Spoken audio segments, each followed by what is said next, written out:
So today we're going to talk about how to start a business, taking something from conception to materialization. And we'll talk about it from both an agency perspective, so service providers, and then also consumer goods, so products. Hi, I'm Lucy. And I'm Yasmin. And we started an online community called Ecomm Girls Club because we had no friends. Well, no, we had friends, just not friends working in e-commerce, D2C marketing and brand building like us. And now we do. Ecomm Girls Club is the first international community exclusively for girls in e-commerce, and we have a lot to say about it. So we started a podcast. We'll be here each week to talk about the highs and lows of entrepreneurship, building online business and the problems we face in the e-com industry. And we'll also be sharing the stories of the amazing women within our community who are all crushing it. So let's get into it.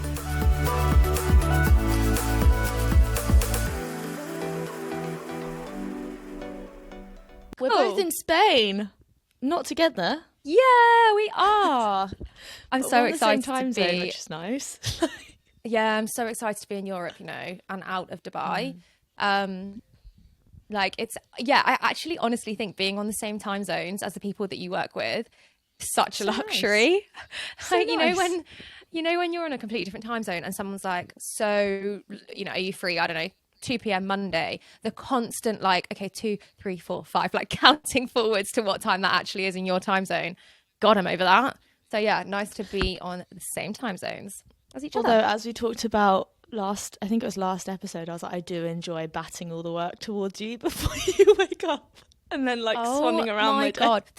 Yeah, but you know what's been happening this week? Lucy bats all the work to me, and then I'm like, I don't want to do that today. Can we do it tomorrow? Can we do it on another day? How many calls have we rescheduled? And even this podcast this week. But we're getting there. And I think because we're in the midst of organising this event, which is literally next week. I'm so excited. What the hell? Yeah. There's literally only got 2 tickets left. It's mad. Yeah, actually, so between you and me and listeners. And everyone Lucy else listening to this. And everyone else. I was actually I was actually quite scared that we wouldn't sell any tickets. Nobody wants to come to my party. I do think it's normal though. I think you always have that doubt, but then because we have the WhatsApp, we knew as soon as we spoke about it and we saw how many people reacted, we were like, oh, hang on, maybe people do want to come. And everything else we've done has been so great, whether it's been in Dubai or Hong Kong or London. So yeah, it is good. And we've got lots of new members as well, which is awesome. And I think one of the reasons we are going to talk about what we're going to talk about today is we do have a lot of girls joining who are maybe right at the start of their journey with their businesses. And, we see them asking questions, which is so great because everyone can help one another. But we thought it would be good just to talk about literally how do you start a business? And to clarify, we mean kind of from having an idea to getting your first product out, because obviously scaling's a whole different story, which we'll cover another time. They're two different topics, although it sounds like that, and they are obviously intrinsically linked, but strategies are very different. So just getting 0 to 1, right? Exactly. And I think so today we're going to talk about how to start a business, taking something from conception to materialization, and we'll talk about it from both an agency perspective, so service providers, and then also consumer goods, so product. Just for a little bit of context, I actually had an agency, so service industry, for 5 years, and within that agency we actually created brands. So I'm going to talk about it from both of those angles, having experience in kind of both sectors. And yeah, I think the whole point of this episode is just going to be to keep it really simple and succinct. And also, before we really get into this, I want to make the message clear that just don't overcomplicate things. I think that's the number one rule when you're starting anything, particularly given that there's an inundation of information on socials these days, and whether it's Twitter or Instagram or wherever you get your information from, it can become very overwhelming as to where do you start? So yeah, my number one piece of advice would just be do not overcomplicate it. My number one piece of advice is to remember, a lot of it is smoke and mirrors, especially in the social media age as well, because it is so easy to compare yourself. And actually it will have gone out the day we're recording this, so by the time this is out last week, but the newsletter for Ecomm Girls Club today is about a brand, The Vampire's Wife, which looked like it was doing incredibly, and it tanked, like it shut down. And it's just another example of sometimes things look to be amazing, and when you're starting a business, it can be so intimidating if you see someone who's going to be your competitor smashing it, but you really don't know what's going on behind closed doors. So yes, take inspiration from others, but try to remember that, especially in e-com world, to be honest, people are always talking about what numbers they're doing. Halve them. Yeah, well, it's it's too easy. I agree, it's too easy to fake it these days. Like, you can literally throw some numbers out there and say that they're your own. They absolutely won't be, but it's really difficult to challenge that and contest it unless you're in the business and you're on the Shopify backend, for example, or you're in the bank account, which obviously as a viewer of these platforms, you're not. So yeah, I think there's two kind of pearls of wisdom to kick off the episode with. But let's just get straight into it. So let's start with brand, because I think for me, talking from a brand perspective, that's the most relevant. I came out of agency life a couple of years ago and straight into kind of launching my own brand. So also all my clients are brands, so I watch all of them go, which is great. Yeah. I'd say number one is product. And I know that there's going to be conflicting opinions on this in terms of what is the most important part of your brand or your new business. But when it comes to consumer goods, honestly, I think so many people overlook the importance of the quality of the product because they just want to get something out there. Conversely, I think people can overcomplicate the importance of product. Now that sounds what's the word? Yeah, like I'm conflicting my points there. But there definitely is a happy medium. Progress over perfection is key when it comes to developing any kind of product that you're going to take to market. If you spend too long trying to perfect your product, all you're doing is eating into the time that you can be getting real life consumer feedback, consumer input on that product of how they would like to see it improved, that's the value. That's the data that you want to be receiving. So as long as you're happy with your product, that it's something that you yourself would buy when it's taken to market, it can always be improved, and it will be is the reality. So I'd say get that right to start with. I was going to say, if you don't hate your first product, then you're launching too late, right? They always say, like, you're going to look back and hate it. Yeah. Like, I do all the time. 100%. There's this woman My on website gives me the ick all the time. There's this woman on Instagram called Greta something, and she's launched the tea lady. Tea lady. Or tea talks. I don't think she's not Booty. That's the UK British guy, but she does the equivalent in Australia, and that's something that came up on my feed the other day. I think that's something she said. If you don't hate your product, you've launched it too late. Is that what it is? We'll link her in the show notes because she's actually a good person to follow on launching products, I think. Yeah, 100%. Okay, so you've got your product idea, you know what you want to do, and you know what you want your kind of brand to look and feel like.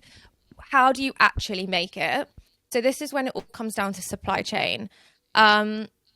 Sexy. Yeah, I mean, supply chain is literally something that you just have to do. And I know that sounds like really broad, vague advice, but honestly, when I first started launching brands and creating products, I would just hammer contract manufacturers. So I'd literally just jump on Google and search cosmetic manufacturers UK, cosmetic manufacturers Europe, brings you up hundreds. There's kind of a two-pronged approach here. Number one is doing your own research, but number two is also talking to people in your network, in your industry, who have worked with these suppliers and factories in the past, because that is going to be your saving grace when it comes to factories. Because honestly, a lot of the time, unless you've worked with them, you never really know what you're going to get until your product is in your hands. You're spot on with both points. I mean, it's just general overarching theme, whether you're starting an agency or a brand, like not all of it is sexy. You have to do the boring stuff as well, which, although I think supply chain is quite fun, but I'm just a loser. Depends what product you're developing. Like beauty and fashion, it's very interesting. Like I've just developed a shower head. That's not interesting. So niche. Like a filtered shower head, like a Jolie. I was going to say, is it for one of those like clean water things? Yeah, exactly. But yeah, I'd kind of start there in terms of when, like just work on your product first. one thing I was thinking about this earlier, which is something I wanted to kind of talk about, is there's this like notion that we have to really define the business plan, the mission, the values kind of upfront of a brand. In my opinion, that's really overcomplicating things. Before you've even got something to market, I honestly, and this might be an unpopular opinion, but I think people can waste an awful lot of time working on the missions and the values of the brand before it's even gone to market. Because I think a lot of the time what you do find is brands evolve, particularly from like 1 to 10. So I think like have a loose idea, obviously, but I wouldn't spend days working on decks trying to perfect your missions and your values, because, you know, they ebb and flow and they flex as you move into that development and through that development process anyway. I agree. And I think, you know, to caveat, like we're probably talking about when you're launching a brand, you're starting just bootstrapping it yourself, starting from scratch. If you're going in for like funding day one, then you have to have some of those things, right? That's the you have to have, but you have to have all those things if you're going to funding. If you're asking for money from any investor, whether it's angel or VC, yeah, they're going to want to see your missions, your values, your business plan, your numbers, your finances. But we're talking about people who are just trying to get into their category. I was going to say though that even then you can overcomplicate it. I think sometimes as well, it's that kind of like when you're nervous or anxious to do something, you can spend ages and ages faffing, like going round in circles about like plans or this and that, when kind of you just got to take action. Like test and learn is the best way, in my opinion. Like, just get it out there, and then if it's shit, like fix it. You know, like, and that goes for service-based businesses as well. I think it's really easy to get caught up, especially, you know, there's so many like gurus online that offer you courses on how to do things.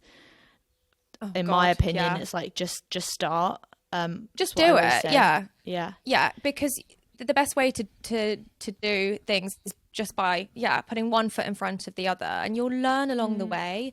Like you'll find out for yourself what's going to work, what's not going to work. You can read all the books in the world, but until you're on the tools, it's a completely different experience. And then you need to join a community that will help you, like Ecomm Girls Club. Yes, exactly. But I do also think, I was just going to say, I do also think before you even get to the product stage, like if I have friends who come to me and they're like, I have this idea, I want to do something.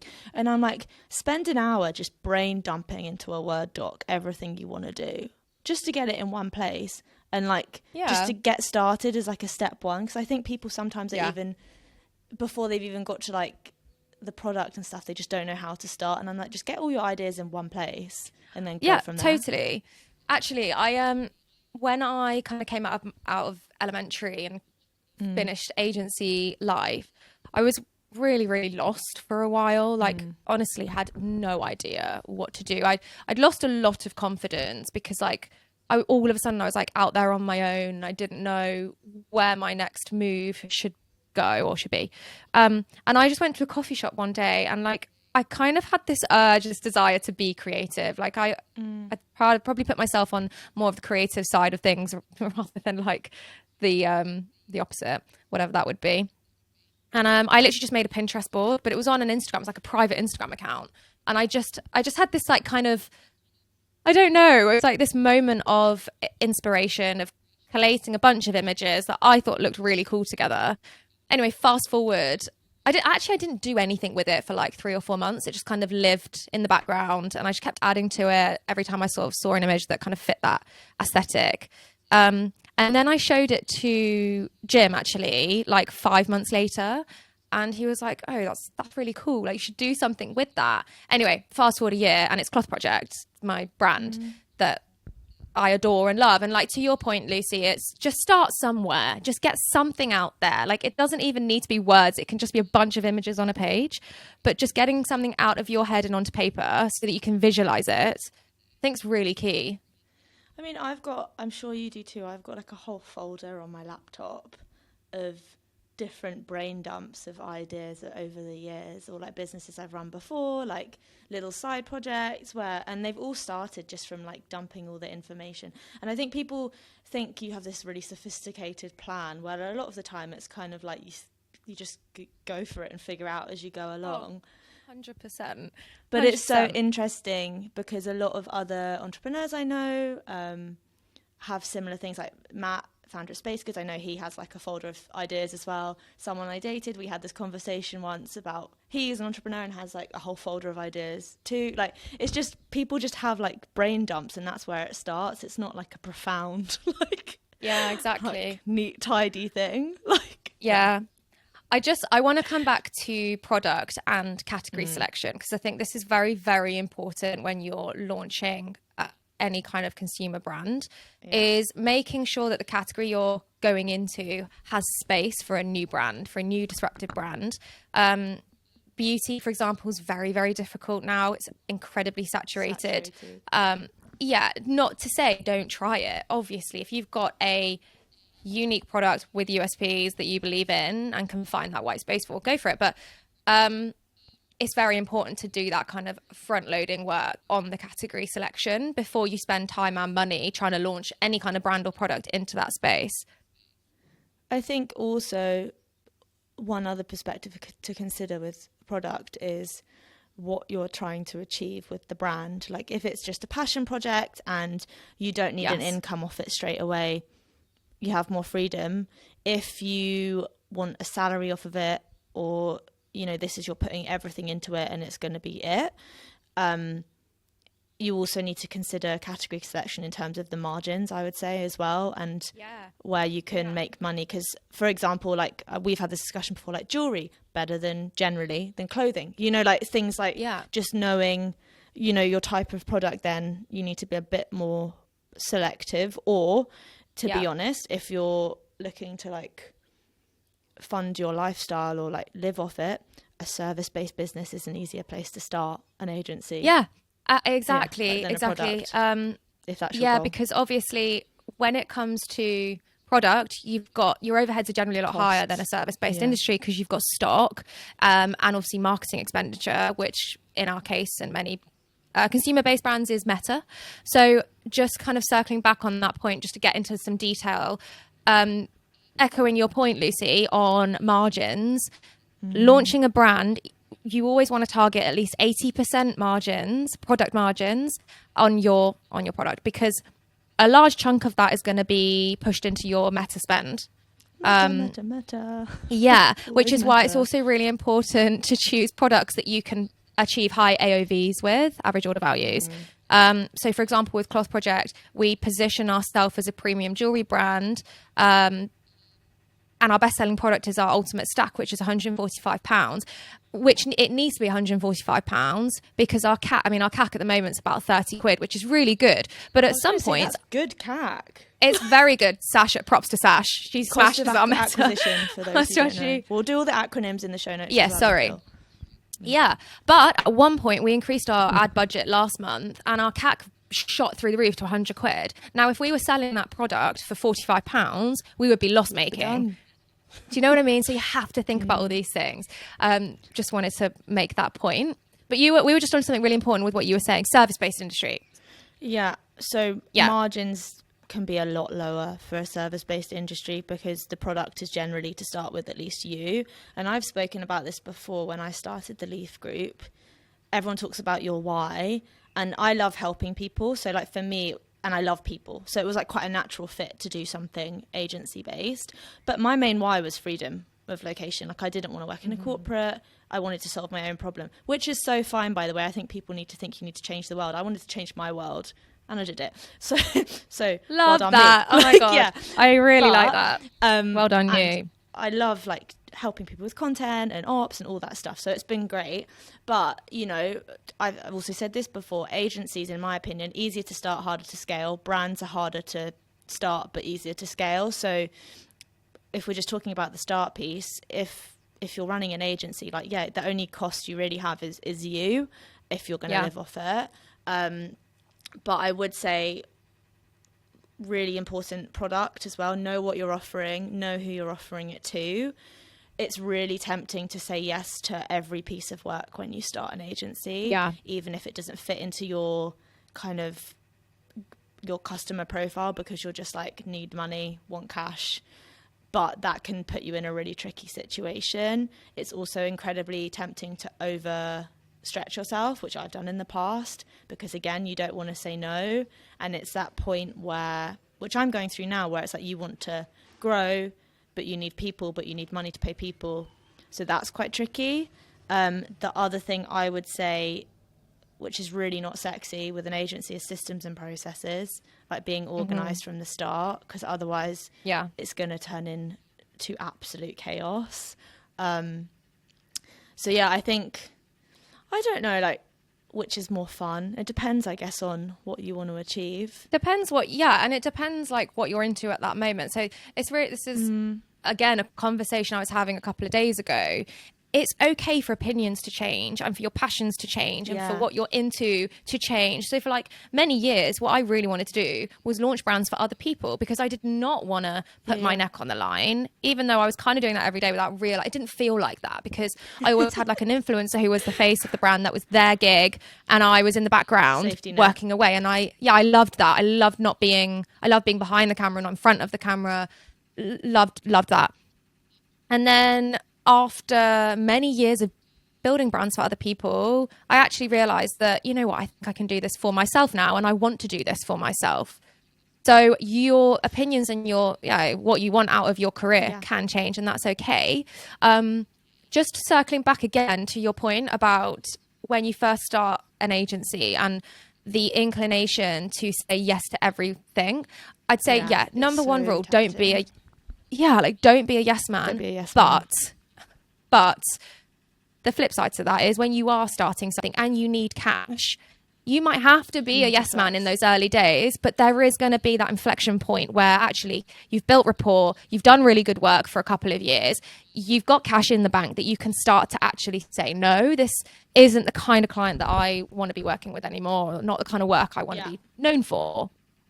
Would you agree with that? Yeah, I would agree with that. And I would also say, to your point about things changing, like one of the things I love most about running an agency is the amount that I learn every day about product and brand, because I have clients across a few different categories, and selfishly I'm learning that because I also know at some point I will want to launch a brand, you know. So it is, I think, as a point of entry, if you've got a service that you can offer, whether it's like operations or, you know, content management like me and things like that, it's probably an easier place to start, I would say, in terms of like running your first business. But yeah, well, you can learn from your clients. If you hate people, don't run an agency. Yes, yeah, I would. If you don't like people, I would say that. Don't do no, that. I mean, the reality of running an agency is you have to be good with people. Like you're not going to be able to scale an agency unless you have good people skills, because as you said, it's you are the service, you are the product. And if you can't get on with people and if you can't sell your services, it's going to be very difficult to scale. So like when I started Elementary, it was me and a co-founder. And like, I would do we'd go into pitches together, but like I would do a lot of the talking because I love doing that. I love selling something that I'm passionate about, being able to talk about it articulately and with passion and enthusiasm. And people love that. That is where you build that rapport and that trust in your service offering, is by being able to talk about it with conviction, but also with, you know, enough assertion. But yeah, being able to talk about something with conviction is really very, very important, and people read through it. I think that also the other thing that's great about starting an agency is you probably, obviously it depends on everyone's circumstances and they're different, but you probably need less cash to start because you can just start and bring in cash. Depending on what you need to provide your service, obviously there are overheads, like I need certain platforms and project management tools and all that sexy stuff. But I think the point of entry to get started is probably lower as well. So I think that's another thing you need to think about if you're thinking of starting something, is like how much money you can put forward, but also don't think you need like 10k. You definitely don't, to even start a brand. You know that, right? Like you really don't. I would You just say have to be though, savvy with it. so like you got to be really savvy. If you've got lower budgets when you're starting consumer brand, you got to be aware the growth is going to be a lot slower because you've just not got that money to push behind buying a load of stock and meta.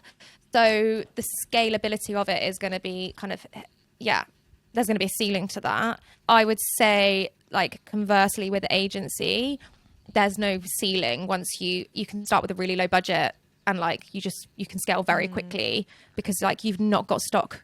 You've not got to tie up a load of money in stock. You're not going to have those bottlenecks when it comes to growth in the same way that you do with anything like tangible product wise. I also think it depends, but like I've shockingly never really done any marketing for the Leaf Group, because it's all been word of mouth referrals, so you don't have to spend we never did with Elementary. Well. Yeah. Which is a weird thing, because people often think the Ecomm Girls Club is my full-time gig, because that's what they see. Really? Because I don't ever for you. Yeah, because I don't push stuff for the Leaf Group. So because I don't need, I'm very fortunate I don't need to right now. But I also think one thing to consider, whether you're starting a brand or starting an agency, and where to start, is that actually you're going to be solving all the problems, and that's okay. Like, you just have to kind of be quite scrappy with it. Like, you're going to wear all the hats, and it goes across agency and brand, because, you know, I'm the HR manager, the ops manager, the like head of content, the account manager, and with you, with Cloth Project, you're like the content creator. You know, like, you do all the hats. Yeah, you do. Between you and Sash. Yeah, you do all the hats, and that's just the nature of starting anything, is that you are everything. You have to be, because until you can free up some cash to employ those positions, then it will be you. But I think let's talk. Go on. I was going to say, like, talk about kind of the next phase, like once you've got your product. Yes, that's what I was going to say as well. Yeah. Take it away, Yasmin. I mean, okay, so there's obviously the product development phase, which can take, it takes many months regardless of what category you're in. So once you're happy with your product, you are then essentially running through production, getting your stock ready, probably not putting it into a warehouse. Although I do know someone who's just launched a fashion brand. Again, she ran an agency building brands for influencers. Yeah, building brands for influencers for many years, lingerie and swimwear and athleisure. And then she's just drawn Sydney Lane. She's just launched her brand, and she's gone straight into a warehouse because, and this is really interesting, she took the capital that she earned from her agency and she's invested it into her brand. So it's a really interesting kind of example of graduation from agency life to own brand. But yeah, she's gone straight into a warehouse. So we've actually just done the same with Cloth Project, but it took us about 8-9 months to do that. I would say that that's going to be the first thing that if you can get rid of, because it's so time consuming, packing orders, as soon as you can, hand that over to a fulfillment partner. Because, you know, as you start to scale, even packing just 10 to 15 orders a day, that takes like 2 hours, which I know you'll be thinking like, how? It just does. Once you've created all the shipping labels, you actually stuck them on, and you've got to go to the post office, you've got to, you know, it's like you see all these pictures of people with those big Royal Mail bags. So many people. My mum did it for us for a long time, and then I'm like, and dads are like their fulfillment partners. Because you don't want to pay the fulfillment cost. You just want to do it in-house, and you also want to kind of protect that process and make sure that everything's packaged up beautifully, and you know, it's very important. But yeah, at some point you're going to want to hand that over because it's very time consuming, it's very low skill work, you're better utilizing that time elsewhere. So yeah, I think at that point then we start talking about scale and growth, which is a different conversation. But in the early days, the fundamentals are get your product through production, start with very low MOQs, negotiate with your manufacturers, because you don't want to tie up a lot of capital in stock.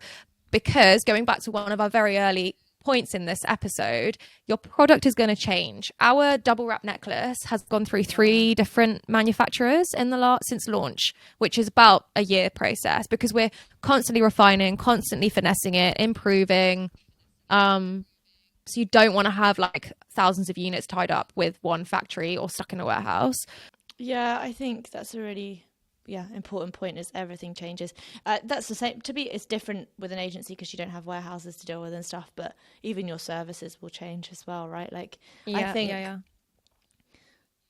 think probably the difference between an agency and a brand in terms of like this phase is that if you're running an agency, unless you know who your clients are, like I was very lucky, I started my agency with clients ready to go.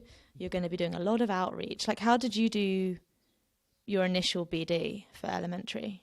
I set myself a target of 50 emails a day. So back in the day, and I think Instagram still has this feature, but you could go onto like an influencer's page and you press a little down arrow, can't remember, or like, you know, and no, well, yeah, you get the email would actually be in the bio, like 9 times out of 10, which is very rarely the case these days because like, yeah, it's just different, isn't it? But you press that little arrow and it would come up with suggested people to follow. I think they still have that same feature. So I would just smash through, like I'd copy and paste my main body of my email. I'd tweak the names throughout so it felt more personal. And I'd literally just hammer out 50 emails a day. That would be my target. I did that for 4 months every single day. I'd go and sit in a coffee shop. My first client was Megan Lane, who I'm still really good friends with. She's actually in Ecomm Girls Club. And we never actually took the brand to market because she had a baby, Esme, who's like the most gorgeous little thing. But yeah, we worked on a brand together, developing some products. It was just me and Megan. Like it wasn't an agency structure. It was just me. Because in my head at the time, I was like, if I can just get one client and make 20 grand a year. Yeah. By the way, I was like 21. I just come back from Australia. I'm like 20 grand a year. That's amazing. Like, and it is amazing to just make that money off your own back. Like, I was really impressed with myself. Good. Like when you're yeah. So I started off with that, and then like eventually I'd get like some emails coming back from all these hundreds of emails that I was sending. And yeah, I guess like my first big in was with Gleam Futures, who were the biggest talent agency in the UK at the time. Yeah. And I think I've told this story before, but yeah, I went in and pitched to 15 talent managers on one big boardroom table. I was absolutely shitting myself, but I printed off this deck, had it laminated and bound. Like, baby Yasmin. Yeah, I was very intimidating, but I loved it. This is the thing. Like, I sat at the head of that table, and because I was so passionate about this idea, like I knew talent-led brands were going to work. I just knew it. Like there was absolutely no reason why it wouldn't. And I was like, I know how to make the product. I know how to make a brand. I just need access to the influencer, and we can do it. So I just pitched my little heart out and came away with 3 clients, all with over 1.5 million followers in that day. And that was it. That was the beginning. But like, I guess, yeah, you just got to keep going irrespective of what the outcome might be. If you believe in something passionately enough, you just push that idea, and eventually there are going to be people who will also share your vision. And that's kind of what happened. And I feel the same with Cloth Project today. You have to be it's like you just kind of have to be a bit shameless, to be honest, whatever you're doing. Like 100%. You get over very quickly the fear of like what people will think, because it's more important to you, like, your business. Like, my agency's my baby, so I was like, that comes first. So if it means I'm emailing people who are like way out of my reach to like get them as clients, then I'll do it, you know, or just figure out, like, meet them for coffee, or you just do it, and you just it's so I fun, think you definitely like build a resilience. Yeah, but you definitely build a resilience to rejection, and actually you stop taking it personally because it's just part of the process. And the thing I'd always tell myself is like getting a no, someone not being interested or not wanting to work with you is not a rejection. It's just them not wanting to work with you. Like, you rule it out, great, move on to the next. You know, okay, cool, that's not an opportunity for me at this time, great, there's millions more out there, and I'm just going to keep going until I find them. Yeah. One thing I would say, again, this goes for both types of business, really unsexy, really not interesting, but like get all your kind of ducks in a row at the start as well, with like registering your business, bank account. Should we talk about that? Yeah, should we talk? Because we've just kind of gone through all this with Ecomm Girls Club, haven't we? Oh yeah, but I think I would caveat with Ecomm Girls Club, we never really expected it to be a business, in the sense that, so we didn't do it. I would advise doing that at the start, like for the agency, and I know you did for Cloth Project, right? You get yourself set up, you get the business registered. Yeah, but then I'd also argue, because I've just had this conversation with my little brother who's just started a D2C brand, and he's just testing sweets, bless him, which I don't think is going to work because the AOV is far too low. So he's got no margin for Meta. He's trying to scale through influencer, which very difficult these days. Surely the MAQs but I've would said be to very, him, very large for sweets. no, because he sourced them from local sweet shops and local manufacturers. Cool. It's a very cool concept, and I think it could have legs. But I've told him he needs to increase the AOV, so just sell big, like I think they're like 5 kilo buckets where customers can like pick and mix, but they're 5 kilos and you can sell them for 45 quid. There's another brand doing it. Anyway. I've said to him, you don't need to set up on Company's House right now, because like you just don't necessarily until he's trading. He's not really selling anything at the moment, but until you're trading. So, for example, with Ecomm Girls Club, we've only just started trading. Even though we've been working on it and it's been a concept for nearly a year, we've only just started having revenue streams coming into that business. Hence why we set it up as a legal entity, set up a bank account. Obviously, you need company registration number in order to set up a bank account. So when you start making money, you can think about all those things, but I wouldn't say it's like make or break. The flip side of that, though, is it's very easy to set it up. It's £12.50 to register your company on Company's House. Reframe that. Maybe don't register everything officially, but get organised and have a spreadsheet. Have a spreadsheet. Great. Yeah, have a spreadsheet. Have a spreadsheet. Lucy loves a spreadsheet. I promise you it will be way... Do you know what? I don't like a financial one, though. But like... Yeah. God, who does? I don't like a financial one, but I would just say like it will be 10 times more painful having to go back and figure out every single transaction and cost and spend. If you wait, just do it from the start. It's really ugly and unsexy, but just do it.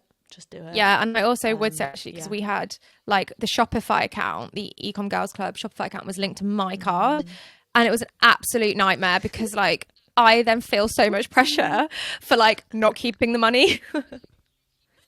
But like actually, but now transferring the right amount to mine, it's all going tits up. Like, oh my god, carnage! That's what it's to do today. Admin heavy. Yasmin. Oh god, another one. Thanks. And the other thing I would say, just for the international girlies like myself, check your visa requirements and status, because if you're living on a visa in a different country, there's normally rules about whether you can trade. There's normally also ways around it, but I think it's just worth saying, like, if you're going to start something, just check you're not doing anything that could get you in trouble, would be my advice, because you don't want to lose your visa, basically. Yeah, you don't lose your visa, and it's also like it's just been a real battle for Lucy and I to try and open a business bank account because neither of us live in the UK. So like we've had to it's fully legal, figure that one out. I googled that. Yeah. Well, they wouldn't have given it to us if it wasn't legal, but it was difficult, wasn't it? We had to jump through some hoops.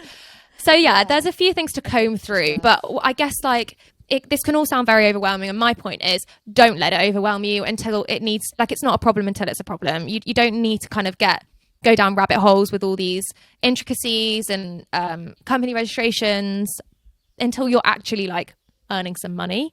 Because of course, when you are earning money, that's when you're going to have to start paying things like corporation tax. So yes, that can come later though. I do think that, like, honestly, I mean, maybe we wrap up, but my number one takeaway for all of this is just like take action and do it, because I think, to what we said earlier, it's so easy to sit there and find excuses as to why not to launch, why not to go out for your first client. Like, look, you will cringe, you will, like, it's part of it, but honestly, like, you just gotta, I always say at the end of each day, it's like, have I moved the needle even like a 0.1%? And if it's moved in a positive direction, then that's a good day. You know, you just got to keep moving. And trust that you'll figure it out. And don't be afraid to ask for help as well. Most people are willing to help. Yeah, exactly. And I think definitely do join communities like Ecomm Girls Club. Like I always say, find your people. It's what I wish I had 10 years ago, because all the questions that arise when you're building something new, those questions can be answered in groups like Ecomm Girls Club. like if you're looking at taking a brand to market, obviously the fundamentals of the product that we've discussed, but then setting up your Shopify account and your store is all something that you can do yourself, and should be doing yourself, I suppose, if you've not got budgets. But like, you're going to have questions along the way that you'll need help with. I still have questions on our Shopify store every single day. I'm like, what do we do this? Like how do we fix that? Why is that doing that? So yeah, there's not really such thing as a stupid question, because we were all learning at some point. You know, I always say that to people. I'm like, I say it to my team. I'm like, there's no such thing as a stupid question, because I probably didn't know it 2 years ago either. You know, like, it's just, yeah. So if you're inspired to start a business off of the back of this episode, do let us know. Like, yeah, let us know. And what is it? Oh my God, I can't get my words out. What is it that you're thinking of starting? I'd say, like, can it just go to tie this whole thing off. Club? Yeah.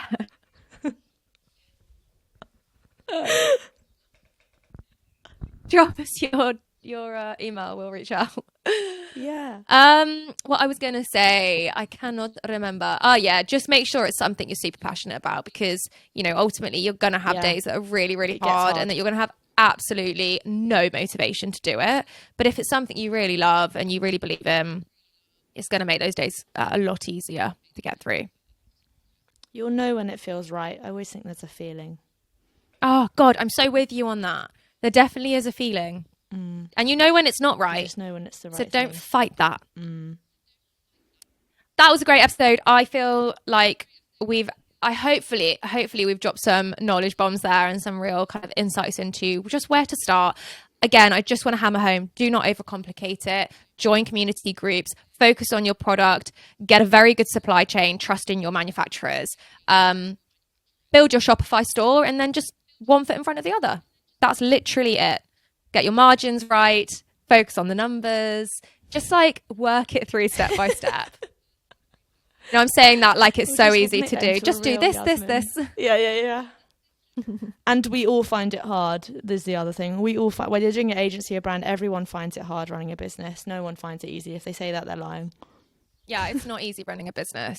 It's not easy starting a business either. It really isn't. It takes a lot of balls.